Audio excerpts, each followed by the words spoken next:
Okay, hello, I'm GD Falksen. This is the second take of the Ouroboros cycle pre-release party fun time. And it's going to be fun time, and hopefully everything will work. It works! Okay. So, let's see here. Let me get some water, and we're going to have fun.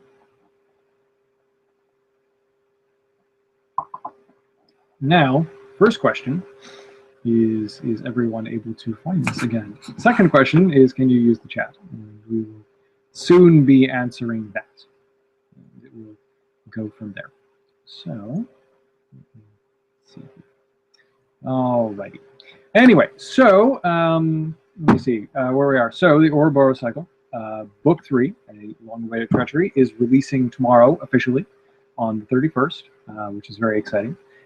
It is apparently already available on Amazon. I was not aware of that until recent, but this happens. It's not unusual for books to drop early, at least ordering them. So that's fun, and you guys get to check that out, and that'll be very, very exciting. I'm very excited. I had a great time writing it, and hopefully you guys will have a good time reading it. So as you may have noticed, and as I previously mentioned, I have not been able to do live streaming nearly as much as I used to and as much as I want to. I like getting to interface with you guys and network with you and talk with you and answer your questions and get to find out what you're thinking about and what you want to know about and that sort of thing. So I've been very, very busy, which is a good problem to have, but it is nevertheless a thing that gets in the way of doing that. And part of it also is the previous system we had is kind of complex and all that. This is theoretically a simpler, more straightforward system, and the interface definitely does seem simpler and more straightforward. So we are going to see if this works. This seems to be working. So the reason why. Basically, the reason why there was no chat running before is YouTube and Google, understandably, have a system where they want to make sure that spammers are not coming in and using it. So you have to do a verification process in order to have live on-air videos like this that people can interact with. So I had not previously been aware of this. I found out about this while we were doing the previous not quite working video. I have since verified the account so they know that I'm not a robot or an android, either way, equal opportunity for cyber human beings. And then now, theoretically, you guys are able to use the chat. However, I will need someone to test this to make sure that it works because or maybe you guys can see it. For some reason, I actually cannot see any commentary on the group chat. But if you guys are using it, that's great. I just can't see what you're typing. Oh, okay. Yes. Right. So we're gonna sort this out, but it's okay. I have emergencies, so I'm not going to get up here. And I also have that. My desk is terribly cluttered. In case you hadn't guessed. It is everything surrounding me is chaos, and that's the best way for a writer to be. So I insist. Okay. Hello, everybody. This is very exciting. I feel extremely high tech and cyberpunk, which is probably not the most accurate description of me. But there you go. We're gonna have fun with this. Okay. So hello, everyone. Welcome. It's exciting.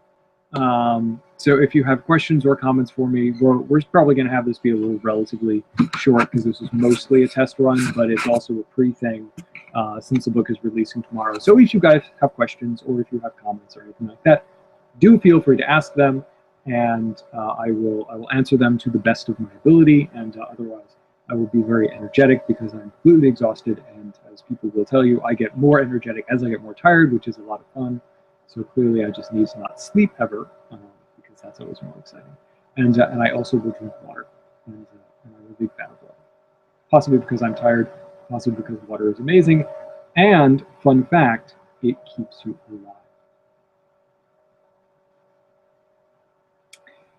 alive. Right, okay. And I have water in the green pitcher, which is exciting.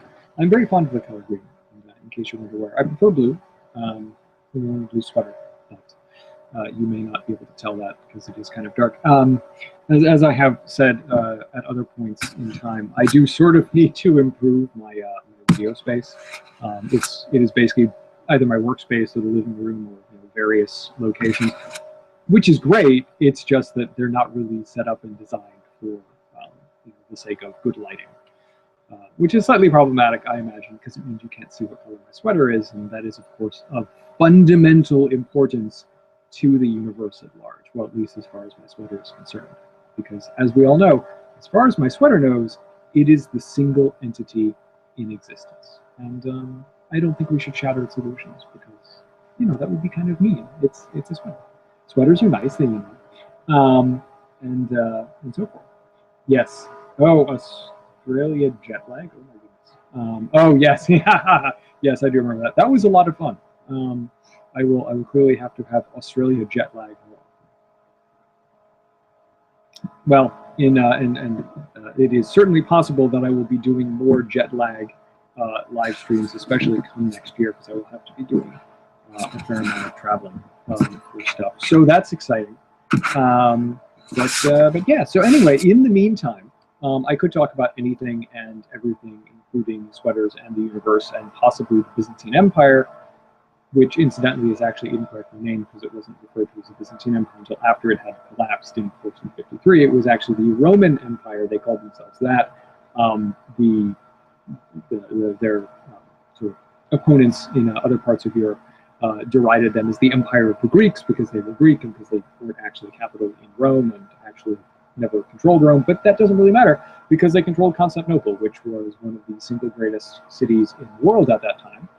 Arguably the single greatest city in Europe, competing with Paris, basically, which was the single greatest city in Western Europe. So that's a lot of fun. I think really they kind of get to say how they get to be fun. And especially because they did actually have socio-political continuity from the Roman Empire because it was the eastern half of the Roman Empire. But anyway, so I could talk about that ad nauseum. But in the meantime, I do want to make myself available for answering your questions and comments. So if you have them, please do ask any questions or make any comments or whatnot. I'll happily answer them. Otherwise, you're going to have to hear about the Byzantines and the Varangians and all sorts of things like that, which I find incredibly exciting, but I don't know if anyone else does.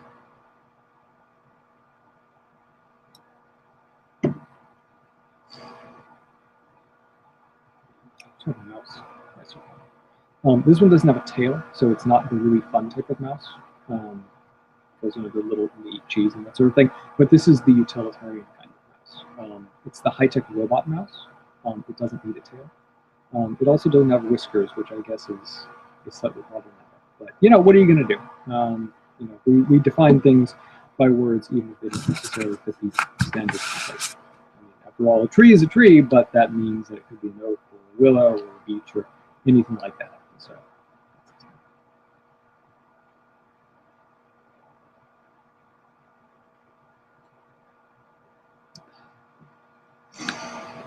All right. So, yes, what should I discuss? Let me think here. Any other announcements I need to go into? The book, I think that really is the big thing. Obviously, we have next month. Next month I have the Midwest Media Expo that I'm going to be appearing as a guest at. That's going to be a lot of fun. I'm very much looking forward to that. It was a great experience last year, and I'm looking forward to being there again this year. And then following that, of course, is SaskCon. I hope we're going to see everyone there. That's going to be exciting. It's in DC, and you get to check out all the cool DC things, which is great because the zoo is fantastic and the museums are fantastic, and they're all free, which is really, really cool. And I'm very familiar with DC, so that seems perfectly normal to me, and it has always bewildered me that other museum networks aren't necessarily free, but that's because they don't necessarily have endowments or government support, which is really a shame, I think, because I think publicly available museums and libraries and the whole thing like that is very, very important to society because it keeps people educated and informed and excited by things, and it gives you stuff to do, and it lets you see sloths and bears and elephants. And I'm a big fan of elephants, especially, and also sloths and bears. And so really, it's a win-win situation for All righty. So, let me see here.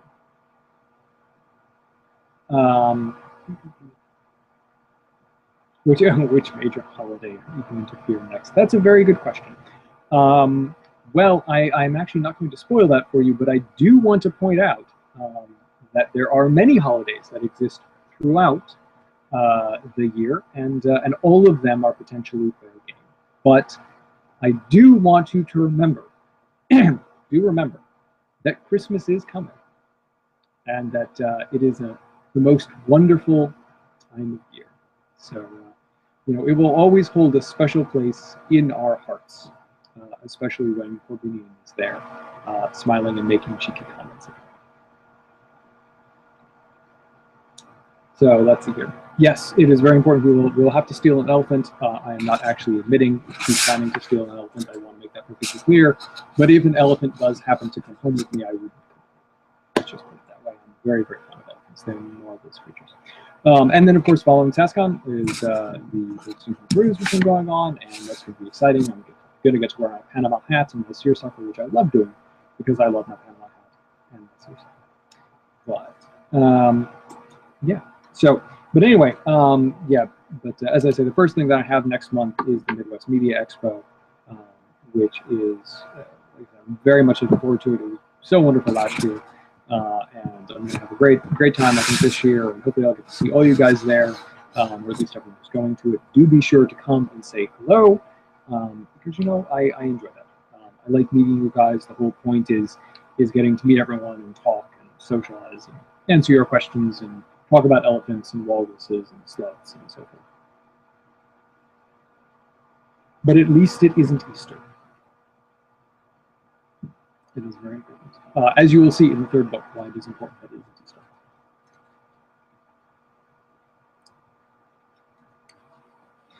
Oh, how is the weather? Well, it's actually not too bad. It's been inconsistent. It's gone from freezing to unpleasantly hot, which means that it is definitely spring. Because that is what spring does. It goes from freezing to unpleasantly hot, back and forth, and you kind of have to grin and bear it. I'll tell you, it is very telling when you can have one day where you really don't want to go outside wearing a coat or a sweater or anything like that, and then the next day you go out after sundown and there is ice everywhere. So that's fun. But don't worry, it will all have balanced out come April. So that's good.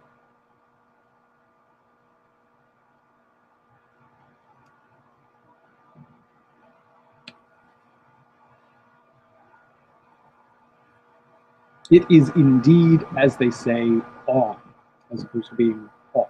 Because if the lights were off, then you wouldn't be able to see me, and that would be unfortunate. But you would still get to hear me. So yes, Easter. It's a very exciting time of year. Also, fun little tidbit. I do just want to point out to everyone, in case you were curious regarding Christmas, it's important to be aware that there are two calendars for calculating the date of Christmas.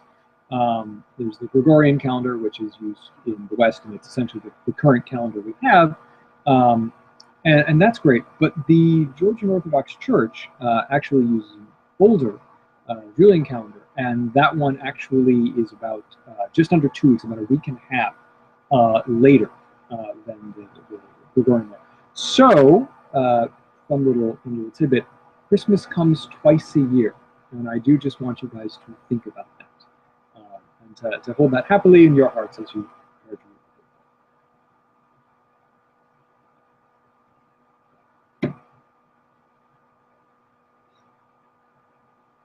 Oh, also, this is a fox. He's a mud, but he's also a fox. And he's red. So there's that.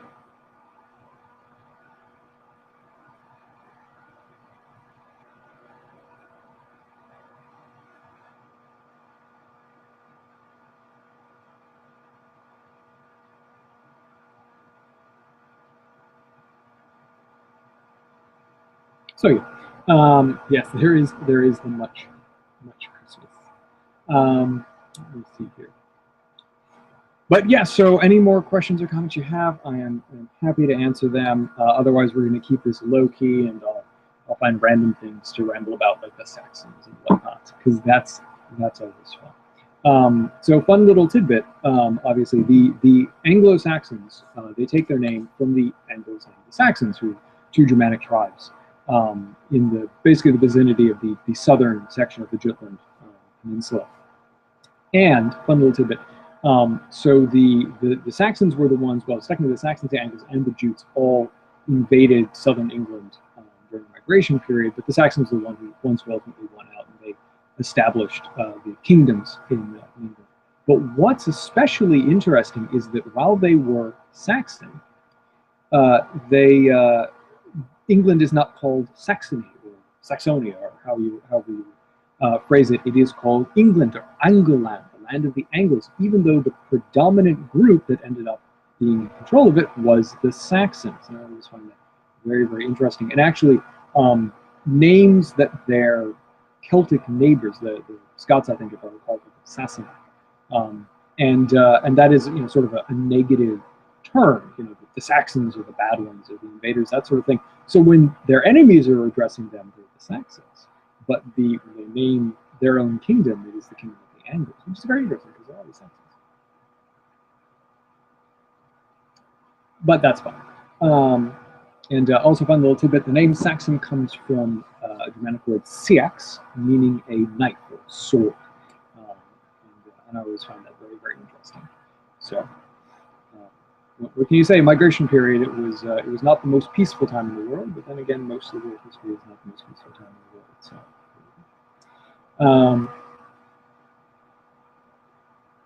So, a gentleman named Fox. Well, I would say that is a marvelous thing.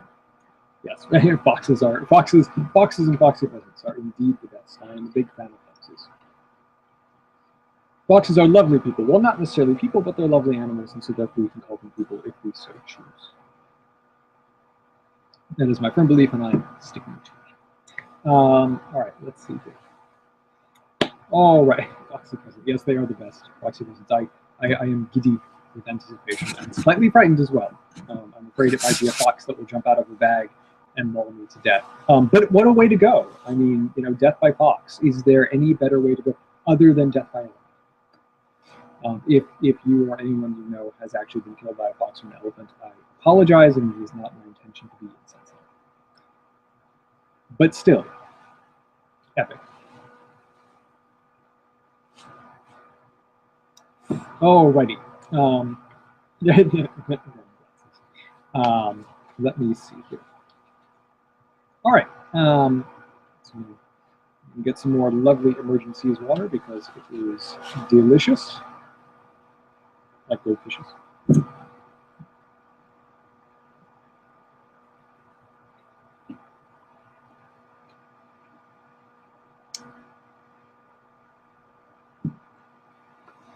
And okay. All right. Alrighty. So, what shall I talk about next? Do you guys have anything particularly you want me to address, or should I give you more insane tidbits about? Well, maybe not the Saxons. Although, fun little tidbit. The Saxons, or Saxony, the land of the Saxons, actually ended up migrating somewhat significantly eastward. The Saxons were originally from near the North Sea coast, as I say, in the vicinity of south of the Jutland Peninsula. And when, of course, in modern Germany, the state of Saxony was actually 3 different states of Saxony. But the classical Kingdom of Saxony, Electorate of Saxony, is actually much farther to the east. It's towards eastern Germany, and then it's also a little bit towards the south. It's like in the middle of the country. And part of that is because the Saxons were subdued by the Franks. And then you essentially have the kingdom migrating to elsewhere in the eastern portion of the Frankish Empire. And then, of course, it subsequently became Christianized and sort of incorporated into the sort of general Frankish superstate that eventually became France, and then the Holy Roman Empire, which became Germany. And the whole thing is very exciting and a lot of fun, and involves lots of politics, which is kind of silly. But the Holy Roman Empire, which, as I think it's Voltaire famously tells us, was not the Holy nor Roman nor Empire, which is actually all true. But you know, I think he's being a little bit snide when he makes comments like that, because he often thinks like, which is precisely why we love him. Let me see here. But yeah, very, very, very exciting. Actually, the Holy Roman Empire is really a fascinating topic in itself. I don't want to get into it too much right now because I will probably talk about it for hours and hours. But it really is just exciting and bizarre, because it was this sort of decentralized feudal system, feudal amalgamation of states, basically, that actually managed to persist into, you know, basically the turn of the 19th century, which is just, you know, crazy, especially if you think about, you know, several hundred years earlier, you know, France had successfully turned itself into, you know, a modern nation state, essentially. You know, Great Britain as a nation state had at least existed from, you know, the early 1800s, 100 years before the Roman Empire collapsed. So it's just really, really just bizarre that this sort of crazy amalgamation of semi-independent, you know, principalities and baronies and bishoprics and electorates and all sorts of crazy stuff like that actually managed to persist for that long. But arguably part of the reason why that happened is because it was just impossible to create a centralized authority, partly because the states were so diverse, and partly because they all were so keen on maintaining their independence. They basically didn't allow the emperor to centralize to a sufficient degree. Because really, one of the things that helped create modern France, as I say, the first sort of modern nation state in Europe, was the Hundred Years' War, which of course was devastating to France, even though they eventually won it.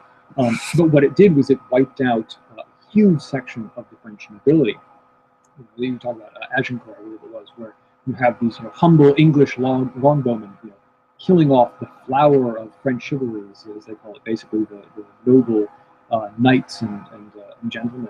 But part of the reason why this was, while terrible for them and terrible for the French aristocracy, advantageous for the French king, is that in a traditional medieval system, the aristocrats sort of are a check on the power of the king. Well, if you have a huge section of the aristocratic population being killed off in this large, extremely lengthy and bloody war, then it becomes much easier for the king to centralize and basically to elevate sort of lower nobles, or to create, you know, sort of temporary bureaucratic positions to replace them, and that's essentially what happened. And that was, you know, while it was terrible for France, it was very advantageous for the French king, which I think is, in some respects, is kind of ironic. You know, the English, in attempting to assume control of the French crown, were part of the reason why the French crown became so powerfully centralized. Let's see here. Media Expo and SaskCon are going to be tons of fun, and also other things. Let me see here. Stampy the elephant. I'm put in mind of a wonderful episode of Futurama where they become, you know, superheroes, and one of the villain they go after is the zookeeper, I think it is, and one of his animal companions is an elephant that never forgets to kill, and you know, I just think that it's great. And of course, Mr. Snips, who I believe is a crab, mysteriously named Mr. Snips.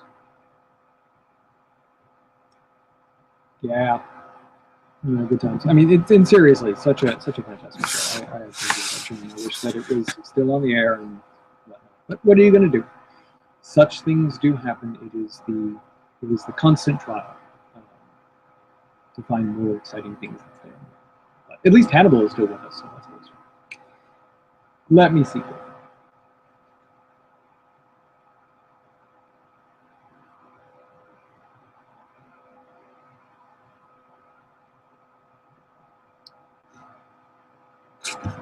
So speaking of citrus,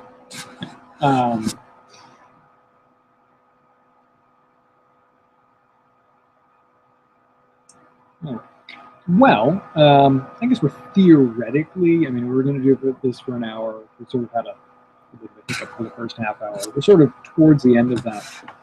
So it's kind of up to you guys. If you guys have more things you want to talk about or questions you want to ask, we can go for a little bit longer, or we can sort of start winding down, call it a night at the 9:30 mark. It's really up to you guys. the main point of this was, sort of a pre-thing before the book officially releases tomorrow, and partly to kind of figure out exactly how this whole um, YouTube live thing works, so that I can experiment with using that for live streaming, um, which I think it's more accessible to people. I think it's easier for you guys to watch, and to use. It certainly is a slightly more clean and intuitive interface, especially now that I figured out what the problem with the chat was. So that's always good. But you guys just let me know. Yes, absolutely looking forward to the next season. Wonderful, wonderful show. I am sad that we have to wait so long, but we will have to persevere. That's what we must do. And of course, we get Firenze, which is lots of fun. We get Florence, I believe. Yes, no, we do get Florence because they have shots from the set there. So I'm very much looking forward to that. Florence is a beautiful, beautiful city. I would love to visit it at some point. But I also want to visit Venice. There's so many magnificent cities that I want to see, and hopefully one day I will have the time to do it. That really is the question. But ideally, let's see here. When I drink coffee instead of tea, how do I take it? I love coffee. It's wonderful. It's a wonderful drink. It's very continental, I suppose, very continental of me. But it's also very Swedish of me. The Swedes love coffee. They're fascinated. And I enjoy it light and sweet. Actually, specifically light. A little bit of sugar is pleasant, but I actually can take it without sugar. But I do need to have cream or milk. Otherwise, this is a little too harsh for me. I like smooth morning caffeinated beverages, not sharp ones, as we should say. Because really, let's be honest here, flavor is very important, but coffee is ultimately a caffeine delivery system, and that is a very important role that it serves, and that has benefited society greatly, as many high-minded scholars will tell you. Although actually there was an interesting theory that I came across a few years ago, which I think actually there is some merit to. There was this academic who was discussing the early modern period when tea and coffee were first introduced into Europe, and he made the comment basically that because water wasn't necessarily safe prior to this point, the sort of beverage of choice that people would have depending on where they were was either wine or beer, and of course they were much weaker than current alcoholic beverages, but they were still alcoholic. And so his commentary was you basically have large sections of the European population walking around most of the day tipsy or slightly drunk. And then he says, so there's not a coincidence that the Age of Enlightenment and the Renaissance really starts booming around the time that you have people, instead of walking around slightly drunk, walking around caffeinated from tea and coffee. And I think he might be overselling the point a little bit, but I think there is certainly something to be said about that, especially if you look at the Age of Enlightenment in the 18th century. The sort of the vigor that you can get from having caffeinated beverages, and it presumably allowed at the very least the intellectual class to sort of be more proactive about things. And I think it's a very interesting idea. And I certainly know that I am not a human being in the morning until after I've had some caffeine. So, at least it works for me. Oh, I like that. I like that. I like my coffee like I like my ground up and in the freezer. Oh my goodness. Oh my goodness. Yeah, that's a joke. Yeah, what is it in the words of Eddie Izzard? I like my coffee like I like my women, hot and strong and with a spoon in them. Let me see here. Oh, yes, how do you like your coffee in the veins, in the? But no, that's not. So, all right. Well, as I say, we can wind down, or I can answer a few more questions and we can see a little bit later. That's up to you guys. But like I said, this is essentially a test run. And I think it's being fairly successful now that we're getting the kinks worked out. I'm trying to figure it out myself. I'm looking at two different screens at the moment because for some reason I will figure this out before next time. For some reason, the computer that I'm using to film this does not show the group chat. You guys are able to see the group chat and interact with it. I am not able to see what you're doing, so I'm looking at a second computer that's next to me. and I'm able to see it there. But this is why periodically you will see me looking over to the side because I'm reading what your comments are. But hopefully by next time I'll have this thing sorted out and we'll be able to.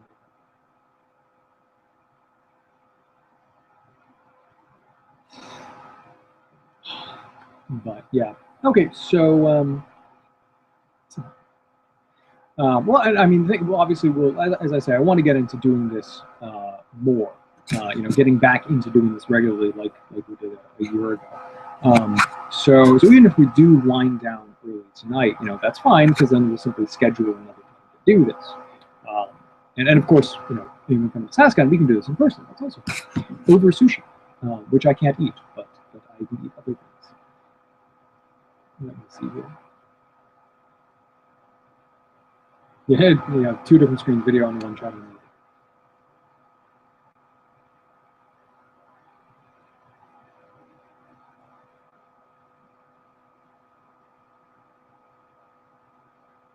In case anyone was wondering.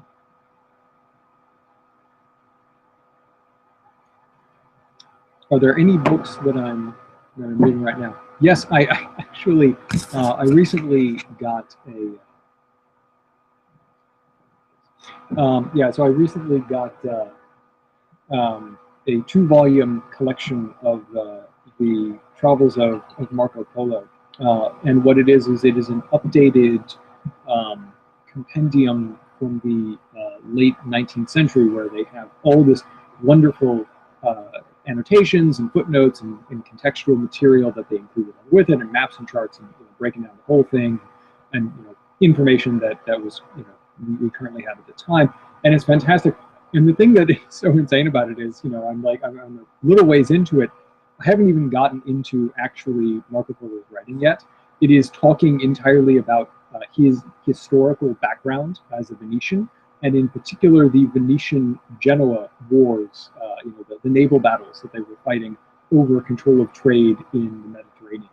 And it's so much fun. There's just absurd amounts of detail about medieval Venetian and Genoese galleys, which the ships they used, and I'm having so much fun. And I haven't even gotten to to actually the travels of Marco Polo yet, which is great. That's in some respects I think that's the best kind of book. It's not really good if you actually specifically want to get into the original text that you're trying to read, but just for finding contextual material to go through. It is so much fun. It is so much fun to get lost in history books when they go off on tangents. I love doing that. It is so much fun. But yeah, so that's the current thing I'm reading in my spare time where I have it, which is a little bit limited. But hopefully I'll be doing some flying in the next month, so hopefully I'll get to at least do some reading on the plane. But yeah, let me see here. Where did my horns come from? They came from outer space, or actually sort of in that direction, which is the vicinity of outer space, because Earth is the vicinity of outer space, cosmically speaking. I mean, let's be honest here. Earth is closer to outer space than it is to, say, Alpha Centauri, which is also closer to outer space than it is to the Earth. So, there you go. Yes. The history section of the bookstore being the World War II section. It is an unfortunate thing. I mean, World War II is very, very important. It's a very, very important part of 20th century history. But yes, there is a much larger section of history. Actually, being in the U.S., it's sort of chalked up between Second World War and the American Civil War, and that's like half of the history section. Then there's everything else. And that's fine, but there is so much fascinating history out there that is not related to those two particular conflicts. So it's sort of like the joke about the History Channel, which fortunately isn't true anymore. But there was a period, I think, like 10 years ago, where it was the World War II channel, and then it became the Iceberg Drucker Channel, and now it's Vikings. So I'm agree with that.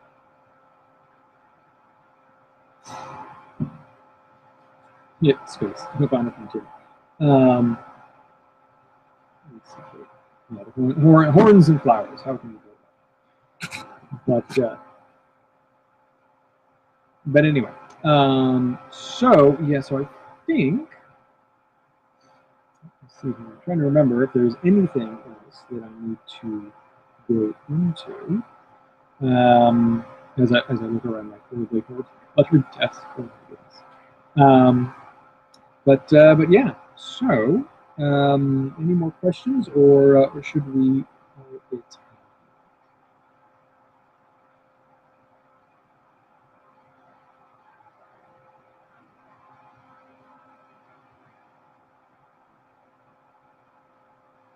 So there's that.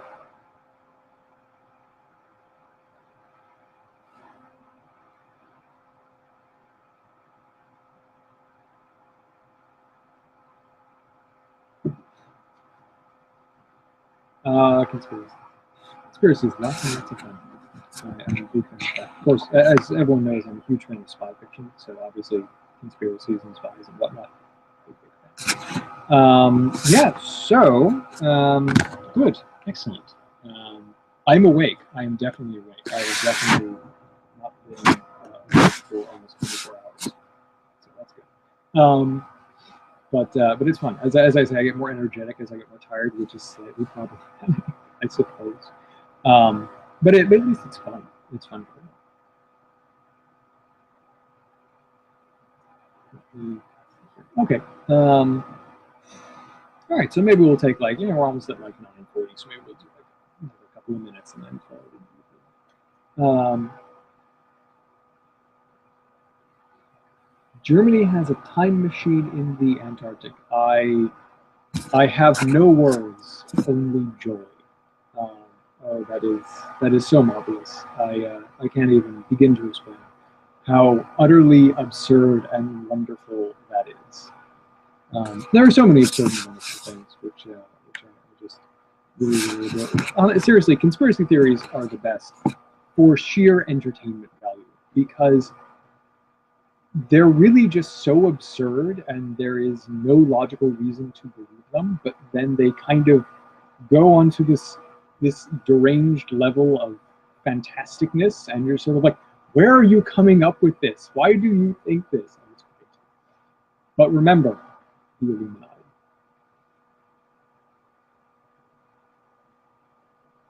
And fun little tidbit, if I recall correctly, the Illuminati has been blamed for social upheaval ever since the French Revolution, which incidentally occurred several years after the historical Illuminati, which was a secret society in Bavaria, was repressed and essentially destroyed by the Electric Bavaria. So, yeah, not actually around anymore, but that's fun.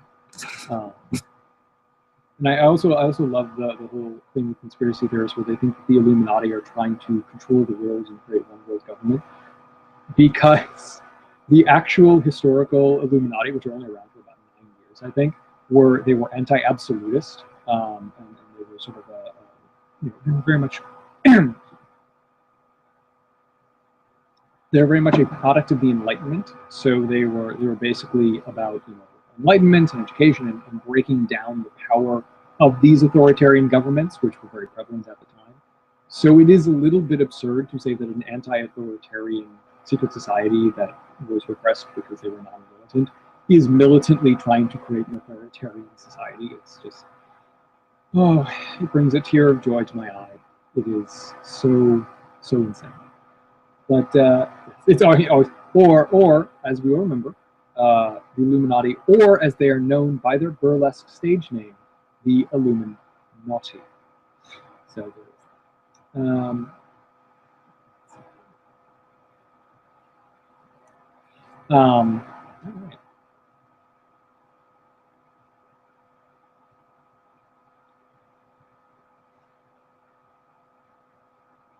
It is always every single time, except when it's cats, and then it's cats, and what are you gonna do? So I have to say, oh, okay, you guys can conquer the world, but only if you have your cat food. Okay. Right. Well, I think we're going to start winding down and call it a night because I do need to go to bed at some point. But I think this has been quite successful. This is working out quite well. This is going to be the system I think that we're going to use in future. So that'll be good. And yes, best for listening. I like that. Yeah, okay, so once again, the Ouroboros Cycle Book 3 officially releases tomorrow, but obviously it released early on Amazon, so go ahead and check it out now if you haven't already. I will be doing more live streams in the near future and doing them more regularly because I'm going to be responsible. And then I will be seeing hopefully a bunch of you guys for SaskCon in April, if I don't see you at the Midwest Media Expo first. So thank you guys very much. It is, as ever, wonderful talking to you guys. It's a lot of fun. And so,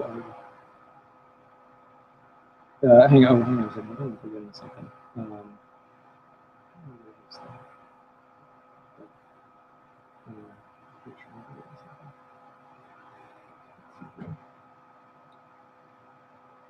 Stone cutters.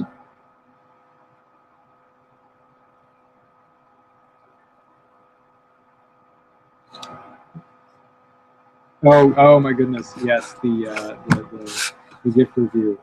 If you guys haven't seen Nikki's gift review, it is fantastic. It is absolutely amazing. It's I can't even describe it. It's so much fun. Yeah, it's great. And for all three of them, for each of the three books, I so look forward. Part of the reason why I look forward to the book coming out is getting to see the reviews because it's so much fun.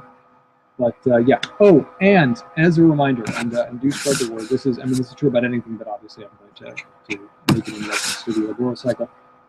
If you like the book, review it on Amazon. Leave 5-star review if you like it. Leave saying what you like about it, or just saying that you enjoyed it. But the thing that people need to realize, which most people don't realize, is that part of the way the Amazon algorithm works is that it pays attention to the number of reviews that a book has when determining whether it's going to get recommended to people, when determining where it's going to come up on searches, that sort of thing. So the more reviews that a book has, the better chance it has of being seen randomly by someone who's not necessarily looking for it. So that really does help a lot. So if you do enjoy it and you want to support it, please do leave a nice review, because that really does help. And this is true about anything.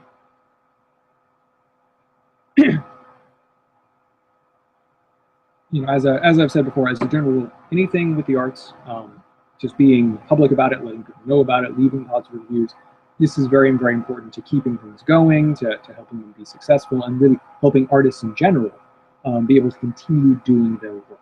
We sort of live or die based on the work we do being well received and being bought. So it is important.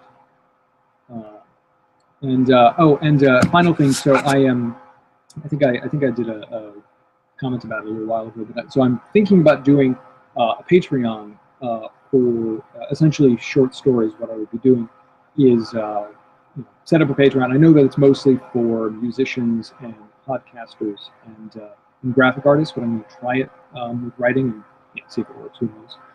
But the idea would be you pledge a certain amount, and then when it reaches a certain amount, basically the equivalent of what you would get from selling a short story, I will then write a new short story, and everyone who contributed will get to see it. So if this interests you guys, that is something to keep in mind, and I'll be releasing that hopefully fairly soon once I sort of have the time to do it, once the craze of the book coming out winds down a little bit. I'll be looking into doing that, so keep your eyes open. I'll of course announce it on my fan page. And it'll be an adventure. It'll be a test, because as I say, I don't think anyone's really doing stuff with writing on Patreon. So we'll see if it works, and who knows, it might not, but it'll be an adventure with so many things. Like so many things, it's an adventure we get to share together. Yes, and remember, Christmas comes twice a year. So on that note, yeah, so I think that's all the questions. On that note, I'm going to say good night, but thank you guys very much. This has been a lot of fun, and I will talk to you guys again, hopefully very soon.